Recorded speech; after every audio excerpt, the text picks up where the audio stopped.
우리가 지난 시간에 니케아 신조 중에서 쟁점이었던 예수님에 대한 항목에 대해서 나눴어요.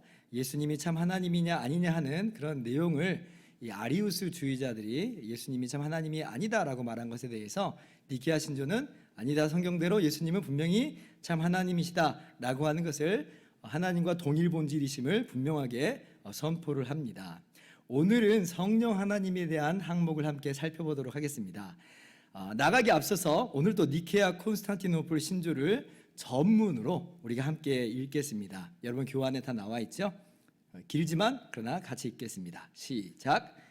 전능하신 하나님 아버지시며 천지와 가시적이며 불가시적인 만물을 만드신 창조주이신 한 하나님을 우리가 믿사오며 만세전에 아버지에게서 나신 하나님의 아들 독생자이신 한 분 주 예수 그리스도를 믿사오니 이는 빛에서 나온 빛이시요 참 하나님에게서 나온 참 하나님이시요 나셨으며 창조되지 않으셨고 만물을 있게 하신 아버지와 동질이심을 믿습니다. 그는 우리 인간을 위하여 그리고 우리의 구원을 위하여 하늘로부터 내려오셔서 성령으로 동정녀 마리아에게서 육신이 되고 인간이 되셔서 우리를 위하여 본디오 빌라도 아래서 십자가에 못 박히시고 고난을 받으셨으며 장사 지낸 바 되었다가 성경에 기록된 대로 사흘 만에 다시 살아나셔서 하늘에 오르사 하나님의 우편에 앉아 계시다가 영광 중에 산자와 죽은 자를 심판하러 다시 오실 것이며 그의 나라는 영원할 것을 믿습니다. 주님이시요 생명을 주시는 성령을 믿사오니 성령께서는 아버지에게서 나오셨으니 아버지와 아들과 더불어 예배와 찬송을 받으시며 선지자들을 통하여 말씀하신 분이십니다. 하나의 거룩한 보편적이며 사도적인 교회를 믿습니다. 우리는 죄사함을 위한 세례를 고백하며 죽은 자의 부활과 내세의 생명을 믿습니다. 아멘. 자, 우리가 오늘은 이제 성령 하나님에 대한 항목을 살펴본다고 했는데요. 자, 역시 사도신경하고 한번 비교를 한번 해보는 거예요. 사도신경과 비교해 볼 때 눈에 띄게 지금 보강되었다라고 하는 그런 것이 보이시죠? 그렇죠? 사도신경에서는 어떻게만 지금 이야기했어요? 성령을 믿사오며 이렇게만 언급이 됐습니다. 근데 니케아 신조는요, 여기에 대해서 분량이 상당히 늘어났잖아요. 한번 보세요. 주님이시요 생명을 주시는 성령을 믿사오니 성령께서는 아버지에게서 나오셨으니 아버지와 아들과 더불어 예배와 찬송을 받으시며 선지자들을 통하여 말씀하신 분이십니다. 그죠? 이전보다 훨씬 더 구체적으로 고백하고 있어요.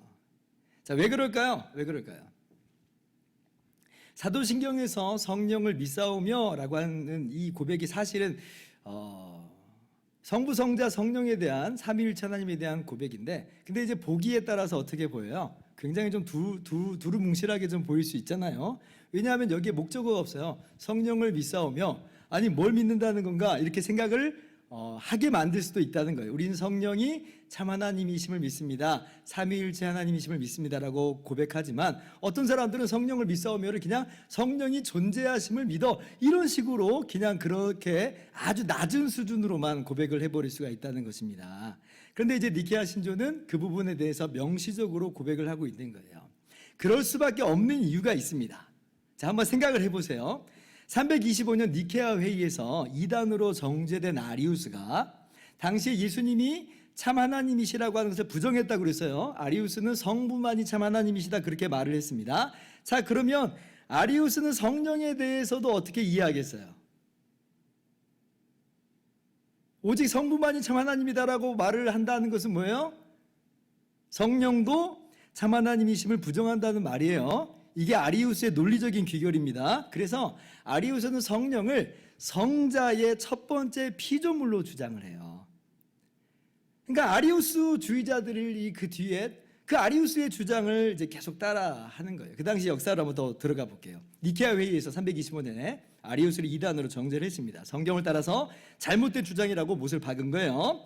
자, 그래서 이제 325년 니케아 신조에 이 성자 하나님에 대한 항목이 성경대로 명시적으로 구체적으로 보강되어서 고백이 됩니다. 그런데 사실 325년 판의 니케아 신조에서는 여전히 성령에 대한 언급이 짧아요. 제가 제일 첫 번째 시간에 325년 그 회의에서 고백한 니케아 신조를 제가 참고 부록으로 껴드렸잖아요. 거기에 보면 사도신경과 동일하게 그리고 성령을 믿습니다, 이렇게만 하고 끝나요.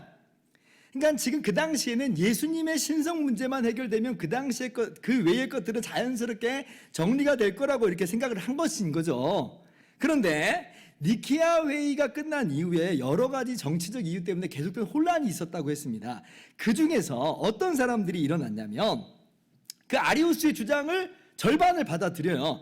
콘스탄티노플의 마케도니우스라는 감독이 성령의 피조서를 계속 주장을 합니다. 성령의 피조서를. 또 이집트 델타 지역의 감독 세라피온이라고 한 사람도 그리스도의 신성, 예수님의 참 하나님 되심을 믿어요. 그거 안 믿는다고 하면 아리우스파로 인정되고, 그래서 이단으로 이제 정죄가 확실히 되니까 그걸 부정하는 건 아니에요. 그리스도의 참 하나님 되심을 믿는다. 그런데 성령은 피조물이다, 이렇게 나온 거죠. 아리우스의 주장을 반복하고 답습하고 있는 거예요. 그래서 이 사람들을요, 반 아리우스파라고 그래요. 아리우스와 대조된다는 말이 아니라 아리우스 절반이라는 거예요. 아리우스는 성자도 성령도 다 피조물이에요. 근데 이제 이 사람들은 성자는 그래, 니케아 회의의 고백처럼 참 하나님이야. 근데 성령은 여전히 피조물이야. 이렇게 이야기를 하는 거죠. 자, 기가 찰 노릇이에요, 그죠? 기가 찰 노릇이에요. 그래서 이제 니케아 회의 이후에 계속해서 성령의 참 하나님이심에 대한 이 논의가 활발하게 이루어집니다. 그리고 이제 362년에 알렉산드리아 대회에서 성령의 피조서를 배격하는 자만이 교회의 일원이다 선포를 해요. 성령의 피조를 이야기하는 순간 그는 교회가 아닌 거예요. 교회 일원 아니에요. 이단이라는 거죠. 그리고 이제 381년에 니케아 콘스탄티노플 신조, 우리가 처음 읽었던 니케아 신조라고 읽었던 게 381년판의 니케아 콘스탄티노플 신조예요. 거기에는 이제 명시적으로 성경대로 구체적으로 기록을 합니다. 아예 못을 쐐기를 박아버리는 거예요. 이게 이제 우리가 함께 살펴보고 있는 니케아 신조의 역사적 배경입니다. 근데 이런 이제 성령의 하나님이심은 우리가 언제 다뤘었냐면 사도신경을 할 때 제가 좀 이야기를 했어요. 왜냐하면 성령을 믿사오며 너무 짧아가지고 그게 담고 있는 풍성한 내용이 이런 것입니다라고 하면서 제가 성령이 하나님이심이라고 일컫는 구절들을, 성경 구절들을 여러분들에게 제시를 했고, 또 그렇게 해서 우리가 함께 한 믿음과 신앙으로 고백을 했습니다. 그래서 오늘 그걸 반복하지는 않을 거예요. 반복하지는 않고요. 오늘 니케아 신조가 이야기하는 바, 그리고 그와 더불어서 언급된 이 성경 구절만을 함께 살펴보는 것으로 그렇게 진행을 하겠습니다. 여러분, 성령이 참 하나님이신 분명히 고백해야 됩니다. 분명히 성경적입니다. 굳이 반복만 안 하는 거지, 이거 확실하다는 걸 말씀드리는 거예요. 자, 그러면 먼저 이제 니케아 신조가 말하는 바 주님이신 성령님에 대한 고백에 대한 구절을 한번 찾아봅시다. 고린도후서 3장 17절이에요. 제가 읽을게요. 자, 주는 영이시니 주의 영이 계신 곳에는 자유가 있느니라. 사실 이 성경 구절을 해석하기가 쉽지 않은 구절입니다. 그래서 이 구절로 나온 논문만도 제법 해요. 근데 저의 해석을 말씀을 드릴게요. 자, 저기 제일 처음 나오는 주는 분명히 예수님을 일컫는 말이에요. 여기에 대해서는 이론은 없습니다.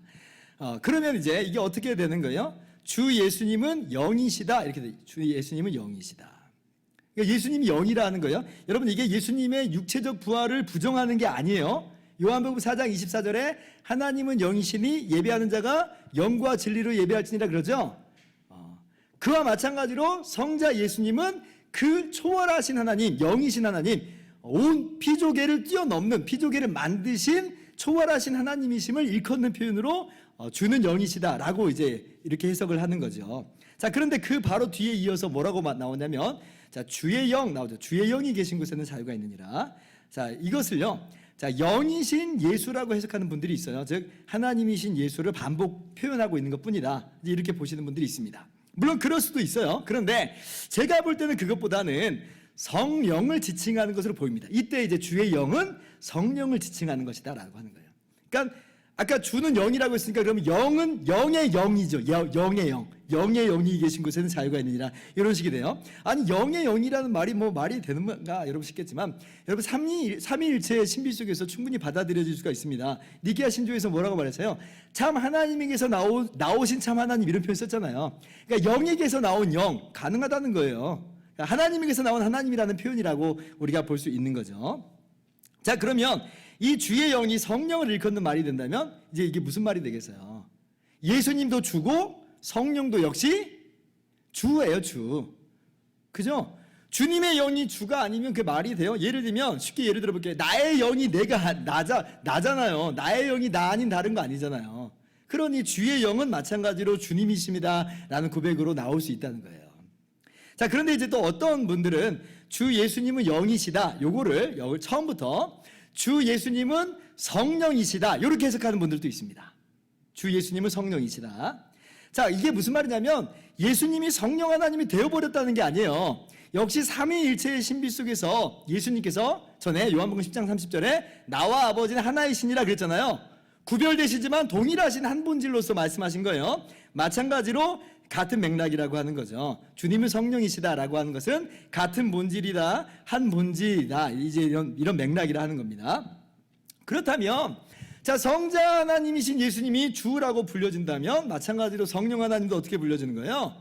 주라고 불려지는 거예요. 얼마든지 그렇게 부를 수 있다고 하는 것입니다. 그래서 예수님이 주세요. 마찬가지로 성령이 주의 어떤 쪽의 해석을 취하든지 간에 성령님은 주이십니다. 주님이세요. 주님이세요. 여러분, 우리 안에 거하신 성령이 바로 주인이세요. 예수님과 별다른 주인이라는 얘기가 아니죠. 성령의 임재와 성령의 역사를 통해서 성령이 예수님을 밝히시는 것으로 그렇게 같은 주로 계시는 거예요. 같은 주로. 예수님 따로 주, 성령 따로 주 아니에요. 삼위일체 하나님 안에서 한 주예요. 한 주. 그래서 우리가 예수님의 말씀을 따라 산다 그러죠. 근데 이걸 또 어떻게도 표현해요? 성령의 뜻을 따라 살아간다. 성령의 뜻에 순종하면서 살아간다 이렇게 얘기하잖아요. 그래서 성령 하나님은 우리의 주가 맞습니다. 그래서 주님이신 성령 이렇게 표현한 거예요. 니케아 신경이. 자, 그리고 두 번째로 니케아 신조가 뭐라고 말해요? 생명을 주시는 성령님 이렇게 얘기하죠. 생명을 주신 성령님. 요한복음 6장 63절이에요. 같이 한번 읽어봅시다. 시작. 영이니 육은 무익하니라. 내가 너희에게 이른 말은 영이요 생명이라. 자, 살리는 것은 영이니 이 말은 직역하자면 영이 살려주는 것이다. 영이 살려주는 것이다. 그러니까 성령이 살려주시는 분입니다. 살려주시는 분은 성령이십니다. 이런 뜻이에요. 목사님, 살려주는 분은 예수님 아닌가요? 네, 맞아요. 성부 하나님이 살려주시는 분이요, 성자 예수님이 살려주시는 분이에요. 그와 마찬가지로 그런데 성령도 살려주시는 분이에요. 이것도 마찬가지예요. 삼위일체 하나님의 신비 속에서 한 하나님이 살려주시는 겁니다. 근데 이제 경륜적으로 볼 때 각 위격이 담당하는 역할이 구별되어 있죠. 성부께서는 대속제물이요 화목제물이신 예수님을 아들을 보내시고, 성자 하나님께서는 이 땅에 오셔서 우리의 모든 죄값을 다 담당하시고 십자가에서 죽으심으로 이루시고, 그리고 성령께서는 그 그리스도의 구속을 우리에게 적용하심으로 우리를 그리스도와 연합하게 하시는 것으로 그리스도 안에서 우리를 살리시는 거예요. 그러므로 우리를 살리는 것은 유일하신 삼위일체 하나님의 한 사역입니다. 성부가 살리는 분이고 성자가 살리는 분이고 성령이 살리는 분으로 얼마든지 이야기할 수 있다는 거예요. 그래서 물과 성령으로 거듭난 자가 하나님의 나라에 들어갈 수 있다. 주님께서 분명하게 말씀하셨죠. 우리는요 그렇게 살리시는 성령의 역사를 체험한 사람들이에요. 제가 설교 시간에 여러 번 반복하는 얘기가 뭐예요? 성령의 역사, 그러니까 무슨 뭐 기적과 이적과 어떤 은사들만 우리가 마냥 그게 진짜 큰 성령의 역사라고 생각을 하는데 그가 아니라고 그랬잖아요. 성령의 제일 되는 역사는 뭐냐면 살리시는 거예요.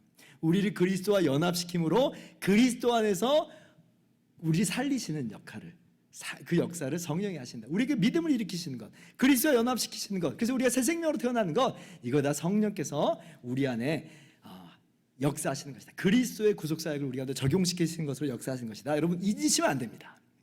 자, 계속해서 봅시다. 성령 하나님에 대해서 니케아 신조가 뭐라고 말해요? 자, 아버지에게서 나오신 분이다 이렇게 얘기하죠. 그죠? 요한복음 15장 26절이에요. 내가 아버지께로부터 너희에게 보낼 보혜사 곧 아버지께로부터 나오시는 진리의 성령이 오실 때에 그가 나를 증언하실 것이요. 예수님께서 제자들에게 하신 말씀입니다. 제자들에게 예수님이 또 다른 보혜사 즉 성령에 대해서 가르치신 대목이잖아요. 제가 사도신경을 강의할 때 이 부분을 설명시키면서 뭐라고 그랬어요? 예수님 보혜사시다 그랬어요. 예수님이 보혜사시고 또 다른 보혜사가 성령이에요. 그러므로 한 보혜사이신 예수님이 참 하나님이시니 또 다른 보혜사, 그러니까 질적으로 똑같은데 그러나 앞선 보혜사와 구별되는 보혜사인 성령도 어떤 결론이 나온다고 했어요? 참 하나님이라고 하는 당연한 결론이 나온다고 그랬어요. 이걸 기억하실 겁니다. 자, 그런데 지금 그 보혜사 성령님께서 누구에게로부터 나오신다 그렇게 예수님이 가르쳐 주시냐면 아버지께로부터 나오신다 그러죠. 그래서 성령은 아버지에게서 나오셨다라고 하는 표현을 니케아 신조가 그대로 고백하는 거예요. 그러니까 니케아 신조가 지금 별다른 이야기를 하자는 게 아니라 성경을 따라서 성경대로 우리는 이러한 믿음과 신앙을 고백한다라고 하는 것입니다. 참 이거 신비해요.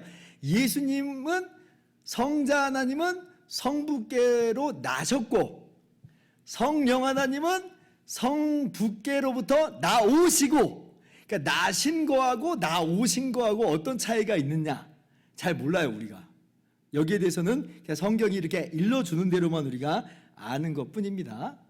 이 차이를 우리는 어떻게 설명할 수 있는 그런 방법은 없어요. 자, 이것만 알면 돼요. 주의할 점은 성자 하나님이 아버지께로부터 나셨다라고 해서 뭐 하나님이 아니라는 둥, 하나님보다 열등하다는 둥 그런 거 전혀 아니라고 그랬죠. 마찬가지예요. 성령도 아버지께로부터 나오신다라고 해서 참 하나님이 아니라는 둥, 하나님보다 열등하다는 둥 그런 거 아니라고 하는 겁니다. 기억하세요. 본질에 있어서는 동일 본질, 한 본질, 한 하나님이에요. 그런데 위격적으로 구별되는 것뿐입니다. 관계적 개념이라고 그랬어요. 아버지와 아들이 구별되는 것 같이 아버지와 성령이 구별되는 거예요.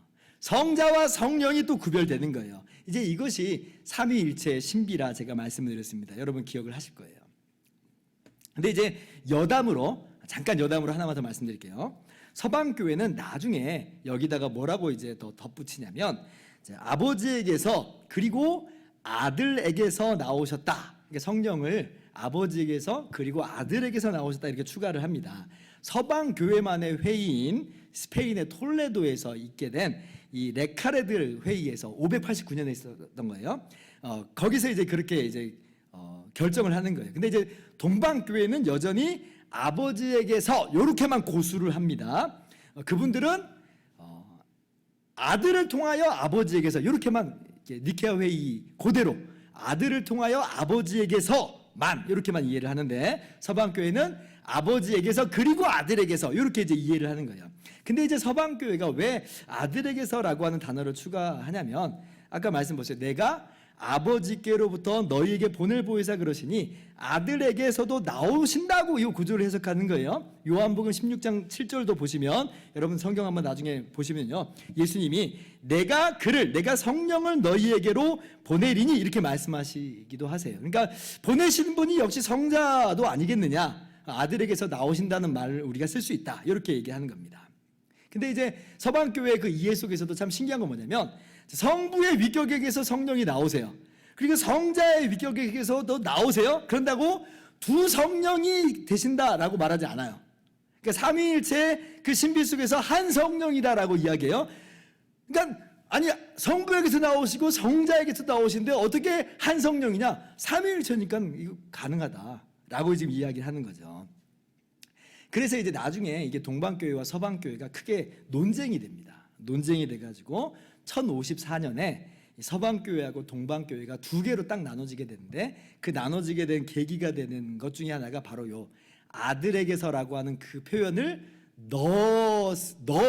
넣어가지고 분열의 단초가 있게 된 것은 있어요. 우리는 이제 서방교회 전통을 따르고 있으니까 서방교회 속에서 로마 카톨릭하고 우리 개신교가 또 나눠지게 되잖아요. 그래서 우리는 필리오쿠베, 이걸 필리오쿠베라고 하거든요. 아버지에게서 그리고 아들에게서 나오신다라고 하는 표현으로 우리는 충분히 받아들입니다. 아무튼 니케아 신조로만 본다면 이제 아버지에게서 나오신 성령이에요. 그래서 성령은 성부와 떨어져 존재하고 사역하는 분 아니에요. 자, 마찬가지로 우리 서방교회 전통에서는 그리고 아들에게서 나오시잖아요. 성령은 아들과 상관없이 역사하시는 분, 아들과 떨어져서 역사하시는 분 아니에요.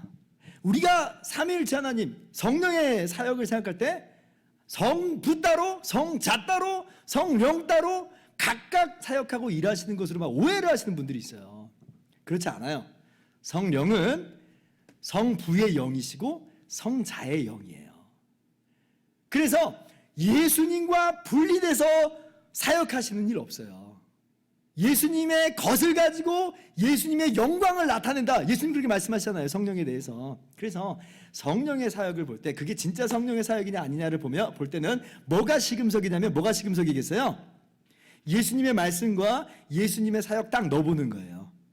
거기에 맞으면 성령의 사역이 맞아요. 왜냐하면 예수님의 것을 가지고 예수님의 영광을 나타내기 때문에 그렇습니다. 그래서 제가 옛날에 설교 시간에 투광조명 이렇게 얘기했죠.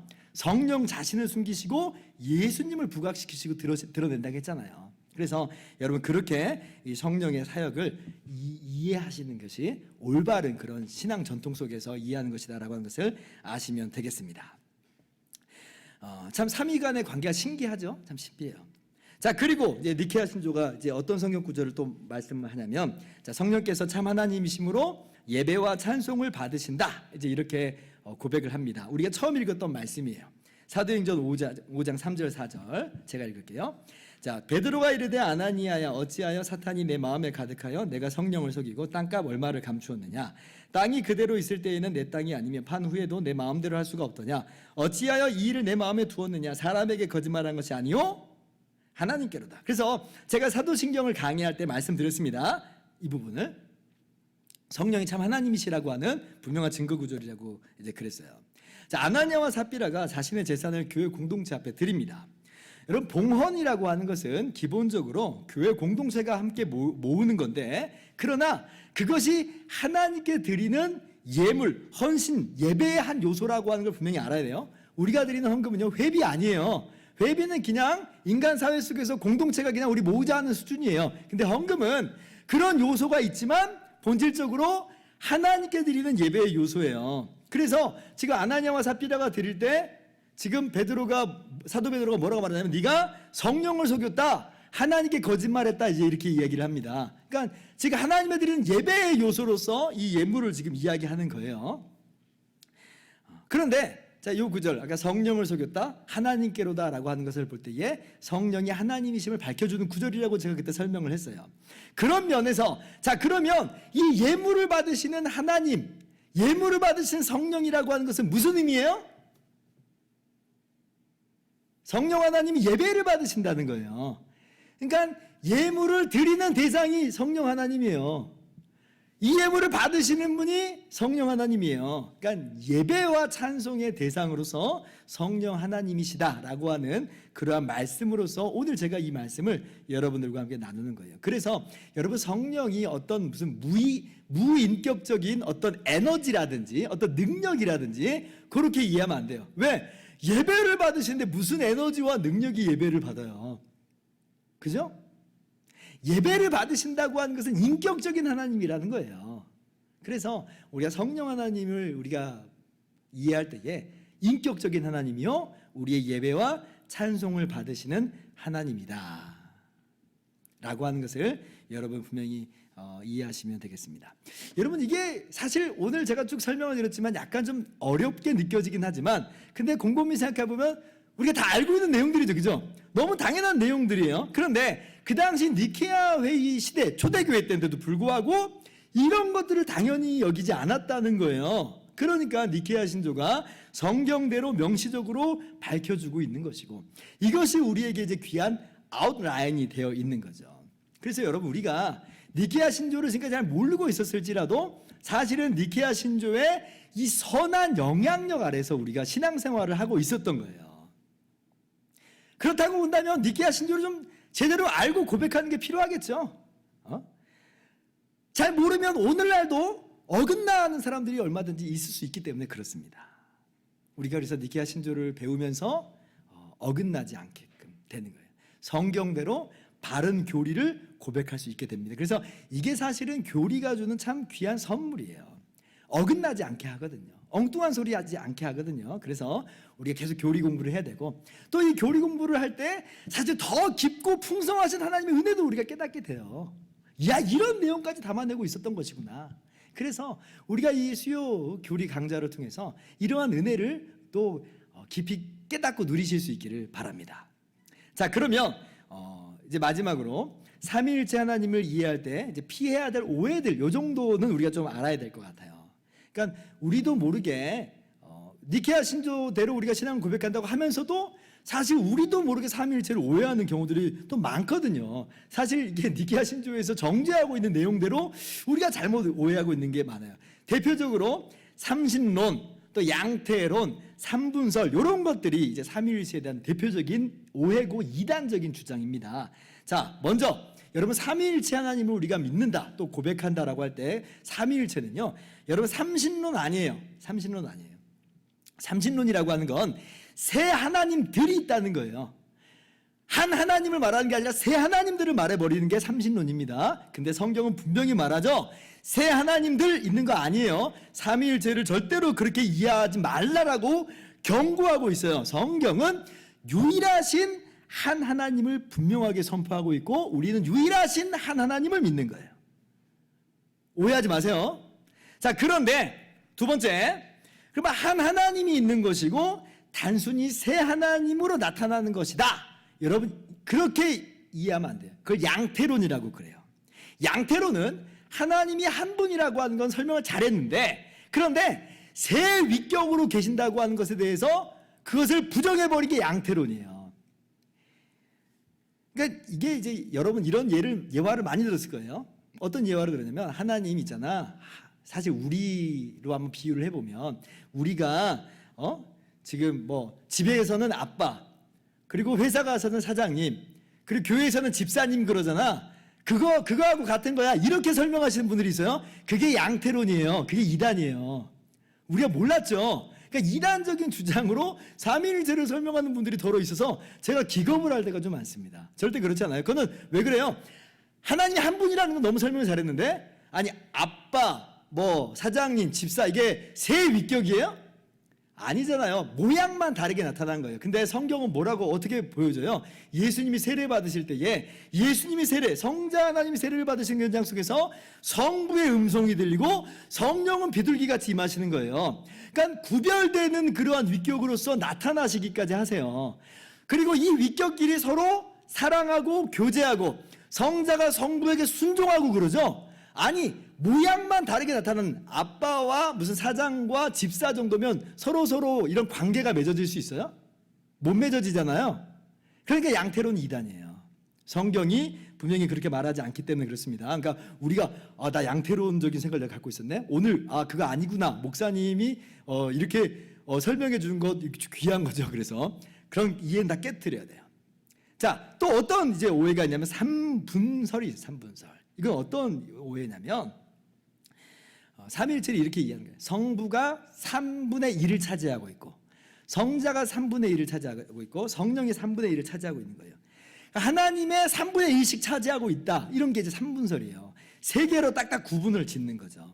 그런데 그 삼분설도 이단입니다. 이단이에요. 대표적으로 예를 들면 또 무슨 머리 셋 달린 용, 이걸 그려놓고 마치 이걸 삼위일체 하나님인 것처럼 설명하는 분들도 있어요. 완전히 잘못된 이해예요. 이것도 이단이에요.